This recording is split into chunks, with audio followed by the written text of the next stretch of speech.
యేసుక్రీస్తు నామమున మీకు అందరికీ వందనములు. ఈ సాయంకాల సమయమున మరి దేవుని వాక్యాన్ని వినడానికి మనమందరము చేరవచ్చాము.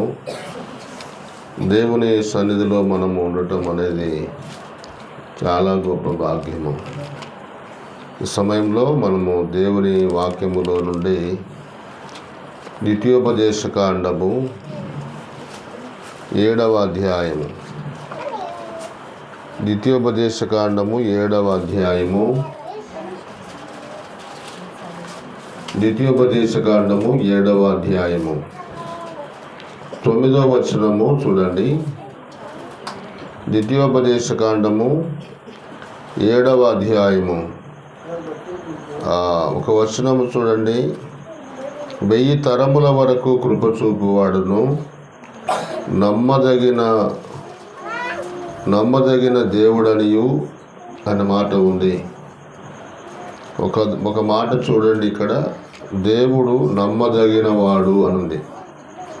అమ్మా అయ్యా ఇక్కడ చూడండి, అల్లరి చేయొద్దు, మాట్లాడద్దు. దేవుడు నమ్మదగిన వాడు. ఎవరైనా వాక్యం తీసి చదివితే తొందరగా 2 వచనాలు. విలాప వాక్యములు 3వ అధ్యాయం 23వ వచనం, 22, 23. యెహోవా కృపగలవాడు, ఆయన వాత్సల్యత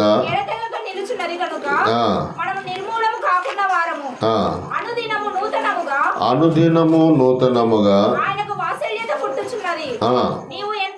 నీవు ఎంతైనా నమ్మదగిన దేవుడవు. ఈ మాట కూడా మనసులో పడాలి. దేవుడు నమ్మదగిన వాడు.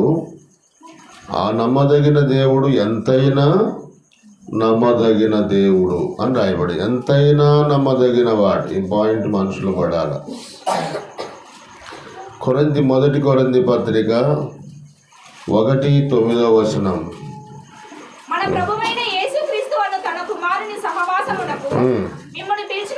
మిమ్మును పిలిచిన దేవుడు నమ్మదగిన దేవుడు. ఇక్కడ కూడా ఏమనుంది?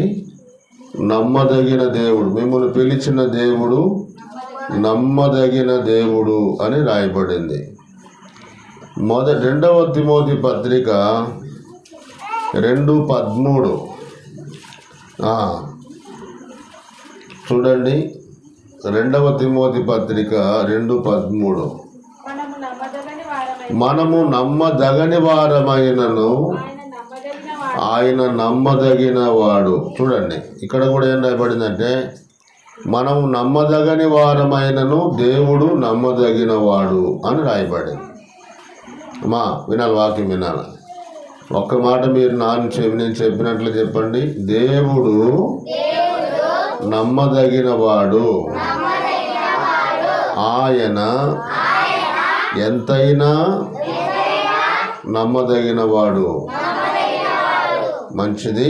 ఇక్కడ మనం చదివిన వాక్య భాగంలో దేవుడు నమ్మదగిన వాడు కానీ మనుషుడు నమ్మదగిన వాడు కాదు అని రాయబడింది.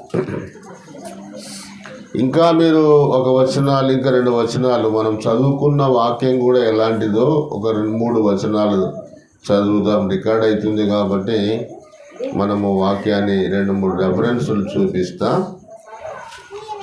1 తిమోతి పత్రిక 1వ అధ్యాయము 15వ వచనం. ఆ వాక్యము నమ్మదగినదియు పూర్ణాంగీకారమునకు యోగ్యమునై ఉన్నది. వాక్యము నమ్మదగినది అనే మాట ఉంది. వాక్యం అంటే ఏదమ్మా? బైబిల్లో ఉన్న వాక్యము నమ్మదగినది. మరొక వచనం చూడండి. 119వ కీర్తన 86వ వచనం. 119:86. నీ ఆజ్ఞలన్నీ నమ్మదగినవి. వాక్యము నమ్మదగినది, పూర్ణాంగీకారమునకు యోగ్యమై ఉన్నది అనుంది. నీ ఆజ్ఞలన్నీ నమ్మదగినవి. తర్వాత 111వ కీర్తన 7వ చరణం. సత్యమైనవి, న్యాయమైనవి.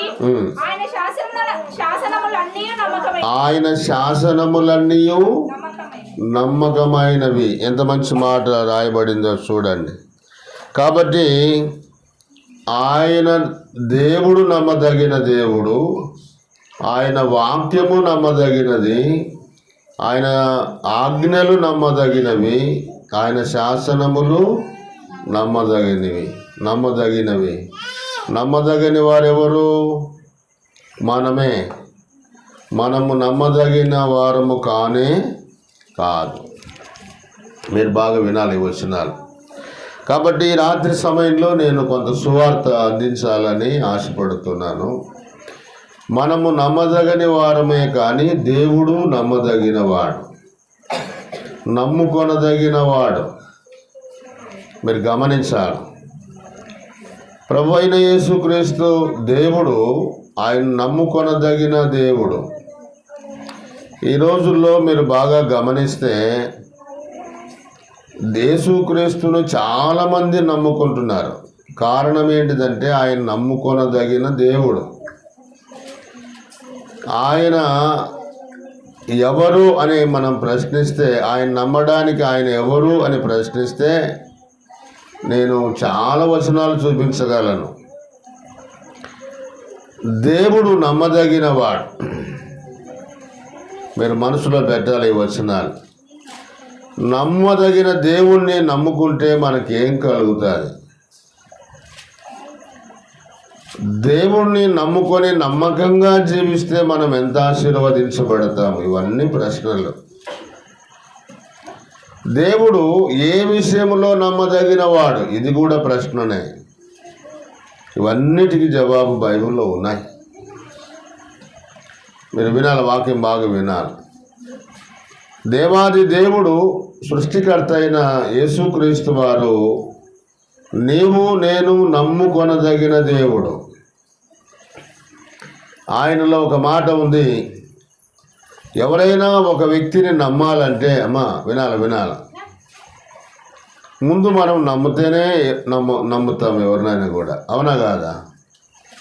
ఇప్పుడు దేన్నైనా కూడా మనం నమ్మితేనే దేన్నైనా కూడా ఆలోచన చేస్తాం.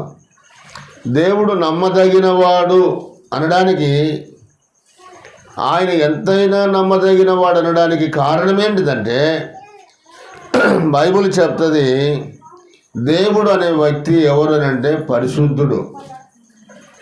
దేవుడు ఎవరమ్మా? పరిశుద్ధుని. ఎవరైనా పరిశుద్ధుని నమ్ముతారు కానీ పాపిని నమ్ముతారా? చెప్పండి అమ్మా. బైబిల్లో ఒక మాట ఉంది, నా యందు పాపముందని మీలో ఎవడు స్థాపించును అన్నాడు. ఆయనలో పాపము లేదు. యేసు ప్రభువారు పరిశుద్ధుడు. ఆయన పాపం ఎరగడు, పాపము లేనివాడు, పాపము చెయ్యనివాడు. ఆయన పరిశుద్ధుడు. మీరు బాగా వినాలి వాక్యం. పరిశుద్ధుని నమ్మితే మనం ఏమవుతాం చెప్పండి? పరిశుద్ధులమవుతాం. దేవుడు పరిశుద్ధుడు. పరలోకము పరిశుద్ధమైనది. ఆయన వాక్యము కూడా పరిశుద్ధమైనది. ఆయన సంఘము పరిశుద్ధమైనది. ఆయన నమ్మిన విశ్వాసులు పరిశుద్ధులు. బైబిల్లో ఇవన్నీ ఉన్నాయి.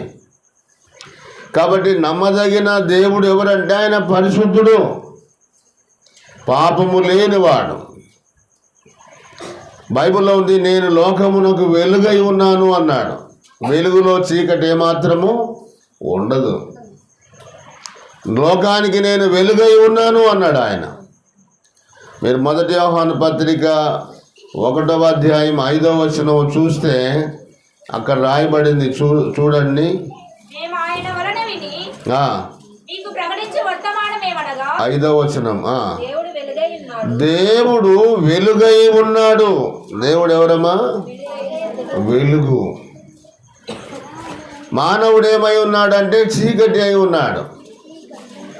మానవుడు, దేవుడు పరిశుద్ధుడై ఉన్నాడు. మానవుడు ఏమై ఉన్నాడంటే పాపి అయి ఉన్నాడు. మీరు బాగా వినాలి, వాక్యం వినాలి. ఈ 2 మాటలు పడాలి. ఎప్పుడైనా ఒక వ్యక్తిని నమ్మాలంటే, లేక దేవుని నమ్మాలంటే ఆయనలో కొన్ని మంచి గుణలక్షణాలు ఉండాలి. మనం పూజించే దేవుడు, మనం ఆరాధించే దేవుడు ఎలాంటి గుణలక్షణాలు కలిగి ఉండాలనేది మనం ఆలోచన చేయాలి. మనం నమ్ముకొని ఆరాధించే దేవుడు ఎవరంటే తెలుసా? ఆయన పరిశుద్ధుడు. మనమెవరం తెలుసా అంటే మనము పాపులము, మనలో ఏ మంచితనము కూడా లేదు. మన చూపులు పాపమే, మన మాటలు పాపమే, మన జీవితం పాపమే, మన ఆలోచనలు పాపమే. ఆదికాండము 6వ అధ్యాయం 5వ వచనం చూడండి. కొంచెం పాప పట్టాన్ని గురించి నేను చూపిస్తా. నరుల చెడుతనము భూమి మీద గొప్పదని. చూడండి, మానవులు చెడ్డవారు అని చెప్పబడింది. మానవులు ఎలాంటి వారంట? చెడ్డవారు, చెడుతనము కలిగి ఉన్నవారు. భూమి మీద గొప్పదని.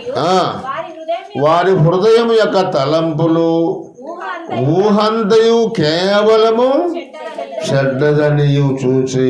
చూడండి, అంటే మానవుని యొక్క హృదయం ఎలాంటిదంటే చెడ్డది. హృదయం అన్నిటికంటే మోసకరమైనది. మానవుడు పాపి అయి ఉన్నాడు ప్రియులారా.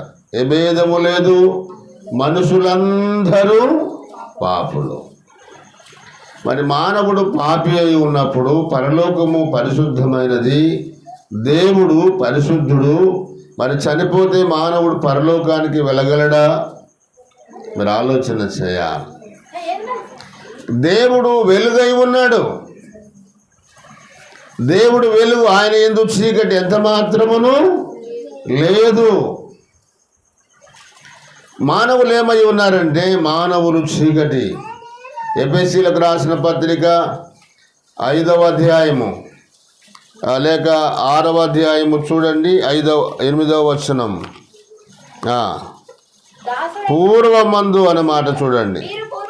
మీరు పూర్వమందు చీకటి అయి ఉంటిరి, వెలుగై ఉన్నారు. పూర్వం మనం ఎలాగున్నాము? మానవులు ఎలాగున్నారు? చీకటి అయి ఉన్నారు.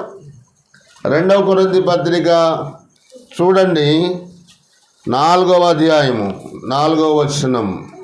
దేవుని స్వరూపి అయి ఉన్న క్రీస్తు మహిమను కనపరిచి సువార్త ప్రకాశం వారికి ప్రకాశింపకుండు నిమిత్తము ఈ యుగ సంబంధమైన దేవత గురుడితనం అంటే చీకటి. నిజ దేవుణ్ణి ఎరగక నిజ దేవుణ్ణి తెలుసుకోలేనంత చీకటిలో మానవుడు ఉన్నాడు. అజ్ఞానములో మానవుడు ఉన్నాడు, చీకటిలో మానవుడు ఉన్నాడు.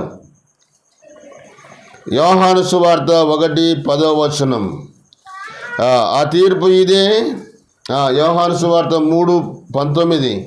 ఆ తీర్పు ఇదే, వెలుగు లోకములోనికి వచ్చెను గాని తమ క్రియలు చెడ్డవైనందున మనుషులు వెలుగును ప్రేమింపక చీకటినే మానవులు ఎవరిని ప్రేమిస్తున్నారు? మానవుడే చీకటి కాబట్టి చీకటినే ప్రేమిస్తారు. చీకటి కార్యాలు, వ్యభిచారము, దొంగతనము, మోసము, నరహత్య, అబద్ధాలు, ఇవన్నీ చీకటి పాపాలు, చీకటి కోణం. మానవుని కన్నులు మూయబడి అంధకారములో ఉన్నాడు, చీకటిలో ఉన్నారు కాబట్టి చీకటినే ప్రేమిస్తారు. వెలుగు దగ్గరికి వాడు రారు. చీకటి అంటే పాపానికి గుర్తు ప్రియులారా. వెలుగు అంటే పరిశుద్ధతకు గుర్తు, పాపము లేని తనానికి గుర్తు. కాబట్టి ఈ లోకములో మానవులందరూ చీకటిలోనే ఉన్నారు.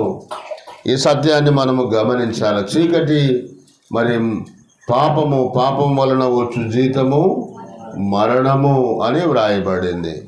కాబట్టి మానవుడు పాపములో ఉండి పాపములో మరణిస్తే పాపానికి వచ్చే జీతము మరణము అని వ్రాయబడింది ప్రియులారా. ఈ సత్యాన్ని మనము గమనించాల్సిన అవసరమై ఉంది. ఆ తర్వాత దేవుడు ఎవరు అనంటే, మూడవది ఆయన ప్రేమై ఉన్నవాడు. దేవుడు ప్రేమ. యోహాను పత్రికలో 4వ అధ్యాయం 8-9 వచనములో ఆయన దేవుడు ప్రేమాస్వరూపి అని రాయబడింది. దేవుడు ప్రేమ గలవాడు. దేవుడు ప్రేమ గలవాడు. మీరు బాగా గమనించాలి. దేవాది దేవుడు మానవులని ప్రేమిస్తున్నాడు. ఆయన ప్రేమ కాబట్టి ఆయన లక్షణాలలో ఒక గుణం ఏంటిదంటే ప్రేమ. మానవులను ప్రేమించి, ఒక మాట ఉంది యోహాను సువార్త 3:16, దేవుడు లోకమును ఎంతో ప్రేమించెను అని రాయబడింది. సృష్టికర్త యేసు ప్రభువారు మానవులను ఎంతో ప్రేమించెను అని రాయబడింది.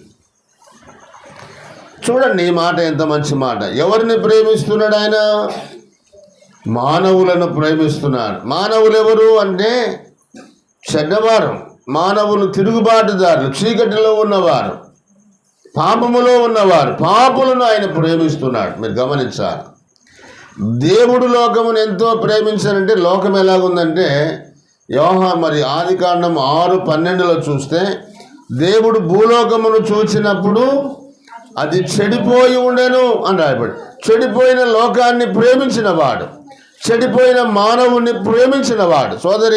సోదరుడా, అయ్యా అమ్మ మీరు వినాలా, నీ హృదయం చెడిపోయింది, నీ మాటలు చెడిపోయి, నీ చూపులు చెడిపోయాయి, నీ బ్రతుకంతా చెడ్డది, పాపము. మీరు ఆలోచన చేయండి. కాబట్టి దేవుడు మానవులను ప్రేమించి అనే మాట రాయబడింది. ఆయన మనము పాపులమై ఉండగానే ప్రేమించాడని రాయబడింది. చూడండి ఆ మాట, రోమాపత్రిక 5:8 త్వరగా చదవాలి. చదవండి, త్వరగా చదవాలి. అయితే దేవుడు మన ఎడల తన ప్రేమను వెల్లడిపరచుచున్నాడు. అట్లనగా మనం ఇంకనూ పాపులమై ఉండగానే, అదనమాట దేవుని ప్రేమ ఎట్లా వెల్లడిపడిందంటే మనం ఇంకనూ పాపులమై ఉండగానే క్రీస్తు ప్రేమ మన కొరకు చనిపోయింది. ఎంత మంచి మాటలు మీరు ఆలోచన చేయాలి. ఇక్కడ దేవుడు నమ్మదగిన దేవుడు అని రాయబడింది. దేవుడు ఎవరమ్మా? నమ్మదగిన దేవుడు. మనం ఎవరము? నమ్మదగని వారం. నమ్మదగిన దేవుడు ఎవరు అనంటే, ఒకటి ఆయన పరిశుద్ధుడు, మానవుడు పాపి అయి ఉన్నవాడు. 2 ఆయన వెలుగై ఉన్నవాడు, మనము చీకటిలో ఉన్నవారము. 3వది ఆయన ప్రేమ, ఆయన ప్రేమాస్వరూపి. మనము ప్రేమకు తగని వారం, ప్రేమ లేని వారం. కాబట్టి దేవుడు నన్ను ప్రేమిస్తున్నాడు అనే సత్యాన్ని గమనించాలి. ఒక మాట చూడండి, 1 యోహాను పత్రిక 3:19 త్వరగా చదవాలమ్మా.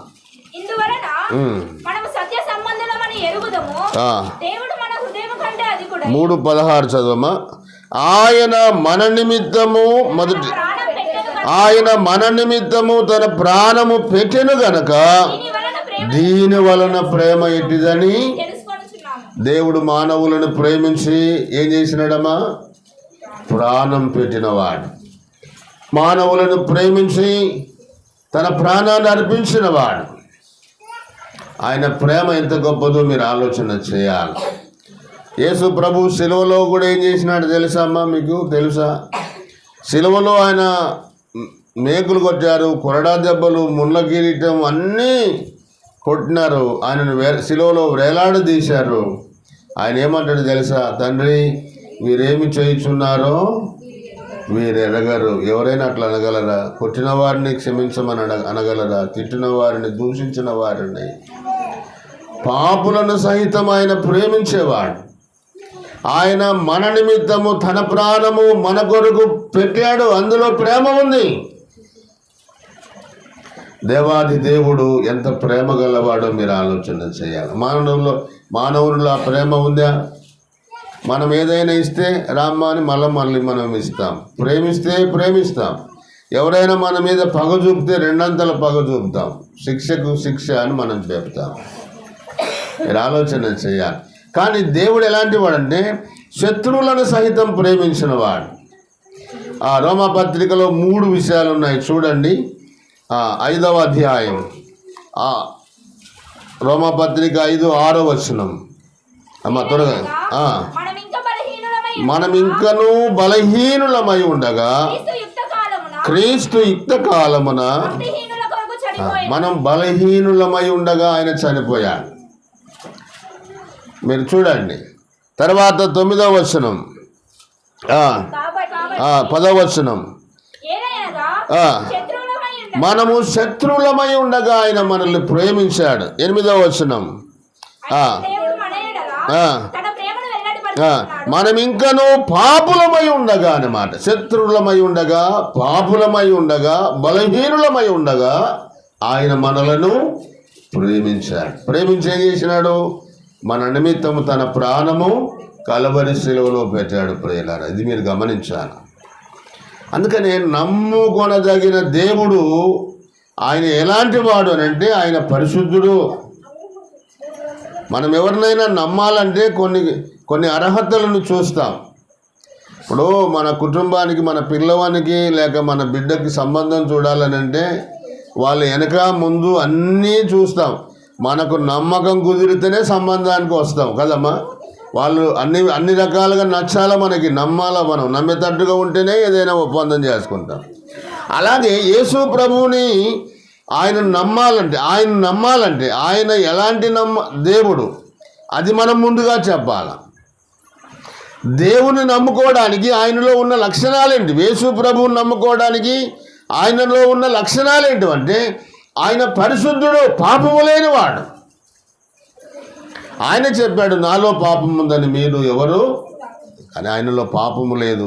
పాపం ఎరగడు, పాపం చేయడు, పాపము లేనివాడు ఆయన. అందుకని ఆయన నమ్మదగిన దేవుడు అని మనం గమనించాలి. రెండవది, ఆయన ఏమై ఉన్నాడు అంటే ఆయన వెలుగై ఉన్నాడు. చీకటి ఎంత మాత్రమును లేనివాడు. ఆయన తేజస్సు గలవాడు, మహిమ తేజస్సు గలవాడు, అంత ప్రభావం గల వెలుగై ఉన్నవాడు. మనమేమై ఉన్నాము? చీకటి అయి ఉన్నాం. మన జీవితమే చీకటి, అంధకారమయం. మీరు ఆలోచన చేయండి. చీకటి అంటే చీకటి పాపాలు, తాగుడము, వ్యభిచారము, అబద్ధాలు, మోసము, ఇవన్నీ చీకటి కార్యాలు. మనం అలాంటి వారం. దేవుడైతే వెలుగై ఉన్నాడు, అందుకని ఆయన నమ్ముకోవాలని చెప్పేది. ఆయనలో చీకటి ఎంత మాత్రమును లేదు. యోహాను సువార్త 12 మాట ఉంది, నేను లోకమునకు వెలుగై ఉన్నాను అని రాయబడింది. మూడవది ఏంటిదంటే ఆయన ప్రేమై ఉన్నాడు అనే మాట. ఈ 3 మాటలు చాలు. అయితే ఇక్కడ నేను ఒక మాట చెప్తా. ఆయన నమ్మదగిన దేవుడు ఎలాంటి వాడు అనే ప్రశ్నకు ఒక 3 సంగతులు చెప్పాను. ఇంకా చాలా ఉన్నాయి. ఈ 3 చాలు. ఆయన నమ్మడానికి ఆధారాలు, ఆయన ఎలాంటి వాడు అనడానికి 3 సంగతులు చాలు. ఒక మాటలో చెప్పాలంటే కామ, క్రోధ, లోభ, మోహ, మద, మత్సరములు లేనివాడు. ఆయన పరిశుద్ధుడు, ఆయన వెలుగై ఉన్నవాడు, ఆయన ప్రేమాస్వరూపి, నిన్ను నన్ను ప్రేమిస్తున్నాడు అనేది మనం గమనించాలి. ఇంకొక ప్రశ్నతో ఒక 3 మాటలు చెప్పి నేను ముగిస్తా. నమ్మదగిన దేవుణ్ణి నమ్ముకుంటే మనకేం కలుగుతుంది? ఇది ప్రశ్న. ఆయన నమ్మదగిన దేవుడు ఏమై ఉన్నాడు అంటే ఒక 3 విషయాలు నేను గుర్తు చేశాను. ఇప్పుడు నమ్మదగిన దేవుని నమ్ముకుంటే మనకేం కలుగుతుంది? ఈ 3 విషయాలు నేను గుర్తు చేస్తా. నమ్మదగిన దేవుని నమ్ముకుంటే మనకు ఏమి కలుగుతుంది? ఒక 3 వచనాలు ఫాస్ట్గా చెప్పి నేను ముగిస్తా. మార్క్స్ వార్త దయచేసి చూడండి, 16.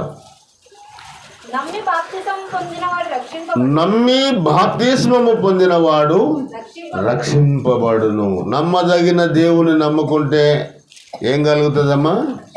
రక్షణ కలుగుతుంది. నమ్మి అన్నమాట. ఎవరిని నమ్మాలా? యేసు ప్రభువుని. నమ్మదగిన దేవుని నమ్ముకుంటే, ఆయన నమ్మితే మనకేం కలుగుతుంది? రక్షణ. నమ్మి బాప్తిసం పొందినవాడు రక్షింపబడును, నమ్మని వానికి శిక్ష విధించబడును. దేనికి శిక్ష? మనం చేసిన పాపాలకు, మనం ఆడిన అబద్ధాలకు, మనం చేసిన వ్యభిచారం, దొంగతనాలు, వీటన్నిటికీ శిక్ష ఉంది. నమ్మితే రక్షణ ఉంది, నమ్మకపోతే శిక్ష ఉంది. అదే అగ్నిగుండం. అగ్ని ఆరదు. యుగాయుగములు వేదనకరమైన, బాధకరమైన అగ్నిగుండములో కాలిపోవాల్సిందే. శరీరం మట్టిలోకి పోతుంది, ఆత్మ అగ్నిగుండంలోనికి వెళతారు, శిక్షలోనికి వెళతారు. అదే నమ్మదగిన దేవుని నమ్ముకుంటే నువ్వు రక్షించబడతావు. నువ్వు చనిపోయినా పరలోకానికి వెళ్ళిపోతావు, దేవుని దగ్గర యుగాయుగములు ఉంటావు. కాబట్టి నమ్మదగిన దేవుని నమ్ముకుంటే మనకేం కలుగుతుంది చెప్పండి? రక్షణ కలుగుతుంది. నమ్మి బాప్తిసం పొందిన వాడు రక్షింపబడును. ఇది మొదటిది. రెండవది రోమాపత్రిక చూడండి, 3వ అధ్యాయం 24వ వచనం. రోమాపత్రిక 3:24. కాబట్టి నమ్మువారు, ఇక్కడ చూడండి, కాబట్టి నమ్మేవారు, నమ్మదగిన దేవుణ్ణి నమ్మువారు ఆయన కృపచేతనే క్రీస్తు యేసునందు విమోచనము ద్వారా ఉచితముగా నీతిమంతులముగా తీర్చబడుతున్నాము. అది ఇక్కడ మీరు గమనించాల్సింది. నమ్మదగిన దేవుని నమ్ముకుంటే రెండో ఫలం ఏంటిదంటే ఆయన ఉచితముగా మనల్ని నీతిమంతులుగా చేస్తాడు. వాస్తవంగా మనలో నీతి లేదు. వాస్తవంగా మనము నీతిమంతులము కాదు. నీతిమంతుడు లేడు, ఒక్కడైనను లేడు అని రాయబడింది. అయితే మనం ఆయన నమ్మినట్లయితే చూడండి, మనము ఉచితముగా నీతిమంతులముగా తీర్చబడతాం. నీతి మనకు ఆపాదించబడుతుంది. నమ్మదగిన దేవుని యందు విశ్వాసం ఉంచితే, నమ్మదగిన దేవుని నమ్ముకుంటే మనము ఉచితముగా నీతిమంతులముగా తీర్చబడతాం. నీతి, క్రీస్తు యేసునందున్న నీతి మన మీదకి వస్తుంది, మనలోనికి వస్తుంది. మీరు 2వ కొరింథీ పత్రిక 5వ అధ్యాయము 21వ వచనం మీరు కానీ చదివితే 6:21 అనుకుంటా, చదువు నేను. మనము ఎందుకనగా మనము ఆయన యందు దేవుని నీతి అగునట్లు పాపమెరుగని ఆయనను మన కొరకు, మనము దేవుని నీతి కావాలని ఆయన పాపమెరుగని మన కొరకు పాపముగా చేయబడి శిక్షను అనుభవించాడు. మనము నీతిమంతులము కావాలి. మనం నీతిమంతులం ఎలాగైతామంటే నమ్మువారు ఆయన కృపచేత ఉచితముగా నీతిమంతులుగా తీర్చబడతారు. ఇది రెండవది. మూడవది గమనించండి, యోహాను సువార్త 20వ అధ్యాయం 31వ వచనం. మూడవది చూడండి, యేసు దేవుని కుమారుడైన క్రీస్తు అని నమ్మునట్లును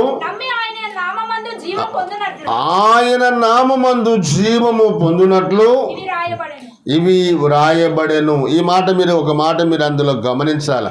నమ్మి అనే మాట చూడండి, మళ్ళీ చదువుతా మాట. యేసు దేవుని కుమారుడని అని మీరు నమ్మునట్లును. చూడండి, ఇక రెండు యేసు దేవుని కుమారుడు క్రీస్తు అని మీరు నమ్మునట్లును. నమ్మితే ఏం కలుగుతుందంట? నమ్మి ఆయన నామమందు జీవము పొందునట్లు అన్నాడు. అంటే ఆయన నామాన్ని నమ్మితే ఏం కలుగుతుంది తెలుసామా? జీవము పొందుతాము. ఏ జీవం అది? నిత్య జీవము. యోహాను సువార్త 5:24లో ఉంది ఆ మాట. నా మాట విని నన్ను పంపిన వాని యందు విశ్వాసం ఉంచువాడు నిత్య జీవము గలవాడు. వాడు మరణములోనికి రాకుండా మరణములో నుండి జీవములోనికి దాటి ఉన్నాడు. ఎంత మంచి మాట చూడండి. యేసు ప్రభువుని నమ్మితే జీవం పొందుతాము. ఆ జీవం ఏంటిదంటే మరణములో నుండి జీవములోనికి, నిత్య జీవములోనికి దాటుతామని. మరణములో నుండి జీవములోనికి వస్తాం. మరణములో నుండి జీవములోనికి వస్తాం. ఎవరిని నమ్మితే? యేసు ప్రభువుని నమ్మితే. నమ్మదగిన దేవుని నమ్మితే మరణములో నుండి జీవములోనికి మనము దాడుతాం. అందుకని యేసు ప్రభు అన్నాడు, నేనే మార్గమును, నేనే సత్యమును, నేనే జీవమును. ఎంత మంచి మాట. ఆయన జీవము, మనము జీవము లేని వారం. కాబట్టి యేసు ప్రభువుని నమ్మితే నిత్య జీవానికి మనం పరలోకానికి వెళతాం. ఆయన నామమునందు నమ్మదగిన దేవుని నమ్ముకుంటే నిత్య జీవము మనం పొందుకుంటాం. యోహాను సువార్త 1:5లో ఏముందంటే ఆయనలో జీవం ఉండెను, ఆ జీవం మనుషులకు వెలుగై ఉండెను అని రాయబడింది. ఆయన జీవము నీలోనికి వస్తే నీ జీవితం వెలుగవుతుంది. అమ్మా, మన జీవము సచ్చిన జీవము, మనలో జీవము లేదు, నిర్జీవుల మనం. అయితే ఆయన జీవాధిపతి అని రాయబడింది. ఆయన జీవము గల దేవుడు అని రాయబడింది. యోహాను పత్రికలో 5వ అధ్యాయములో ఆ మాట ఉంది. ఆయన నిత్య జీవము గలవాడు, నిత్య జీవమునై ఉన్నాడు అని చెప్పబడింది. మీరు గమనించాలి. ఇప్పుడు 3 విషయాలు నేను గుర్తు చేశాను. ఒకటి, నమ్మదగిన దేవుని నమ్ముకుంటే మనకేం కలుగుతుంది? ఒకటి, రక్షణ. నమ్మదగిన దేవుని నమ్ముకుంటే మనకేం కలుగుతుంది? ఉచితముగా నీతిమంతులముగా తీర్చబడతాం.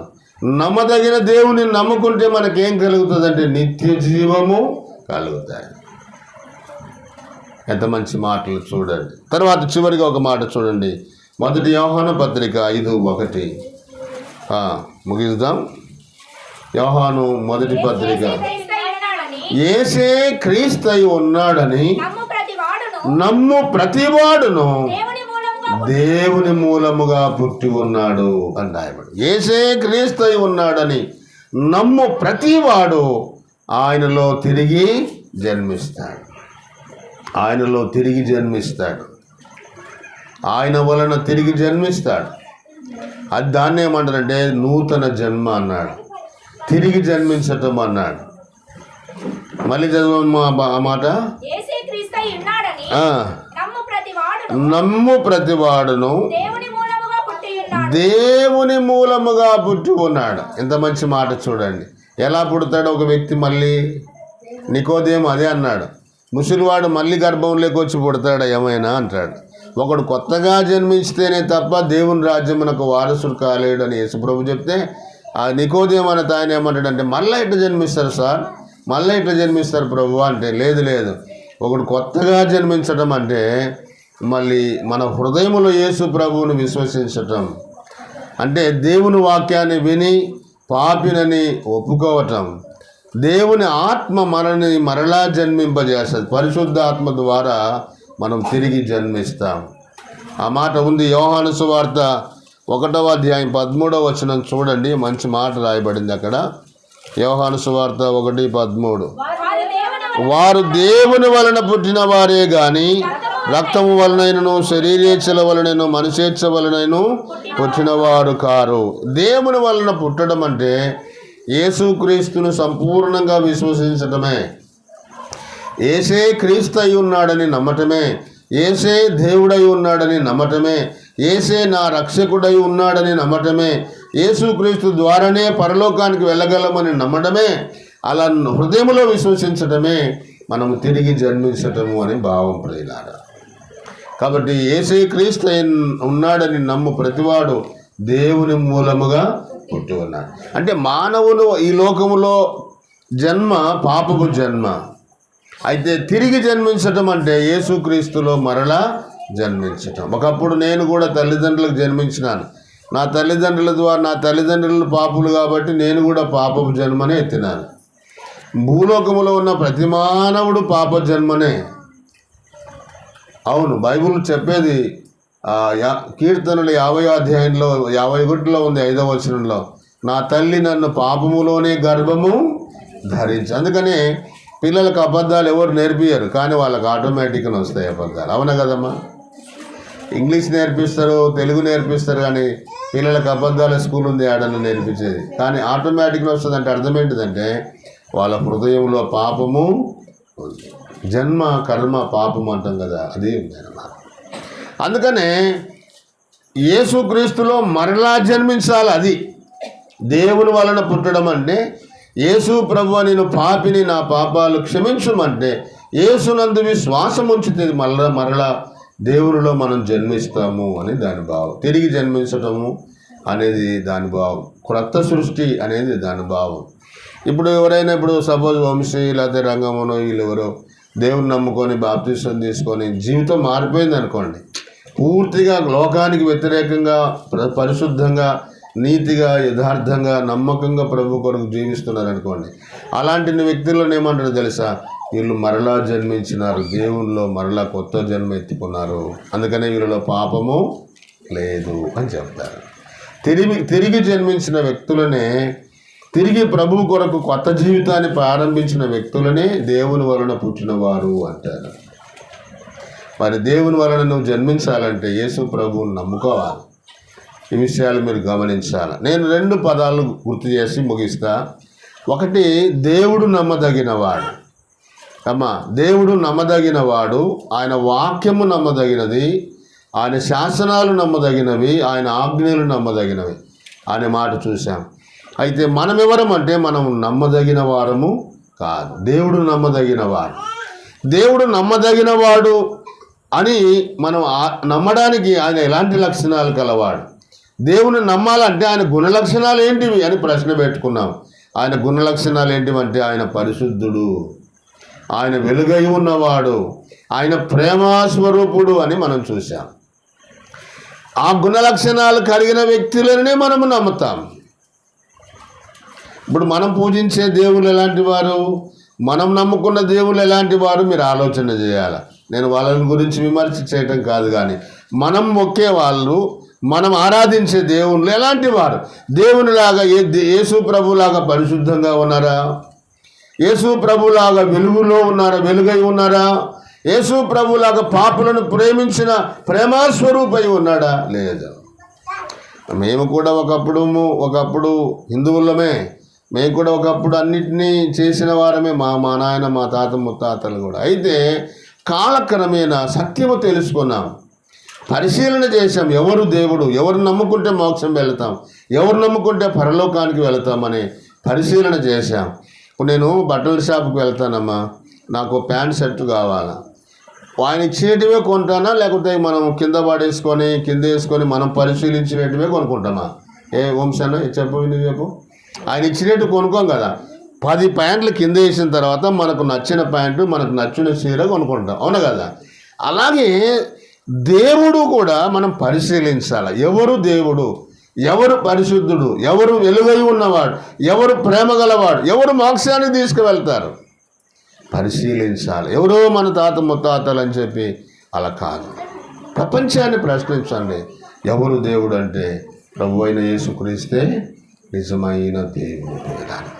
నమ్మదగిన దేవుణ్ణి నమ్ముకోవడానికి ఆయన ఎలాంటి లక్షణాలు కలిగి ఉండాలో 3 చెప్పినాను.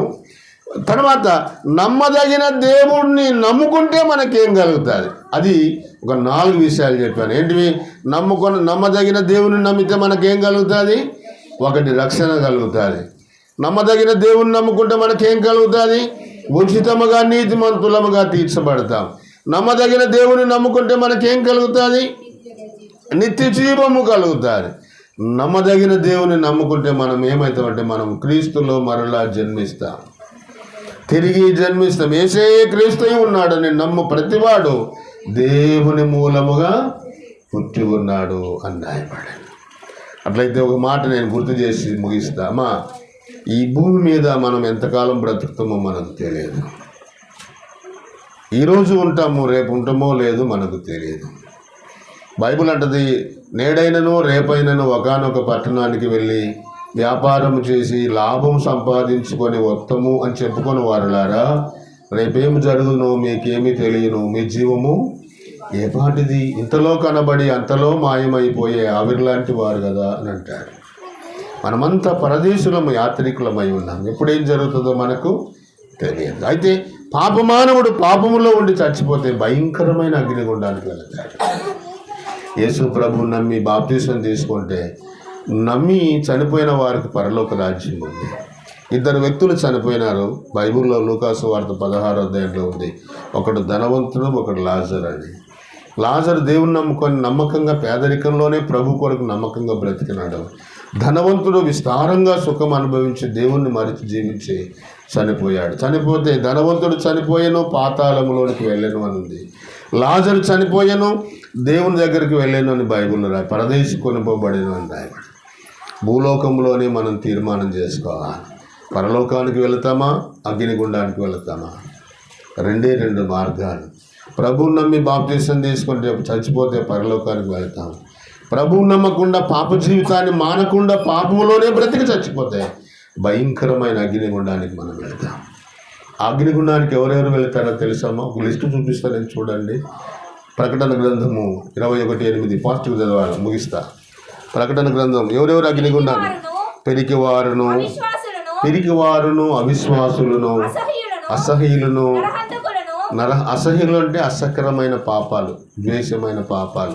అసహ్యులను, నరహంతకులను, వ్యభిచారులను, వ్యభిచారం చేసేవారు, మాంత్రికులను, విగ్రహారాధికులను, అబద్ధికులందరూ అగ్ని గంధకములతో మండే గుండములో పాలు పొందుతారు. ఇది 2వ.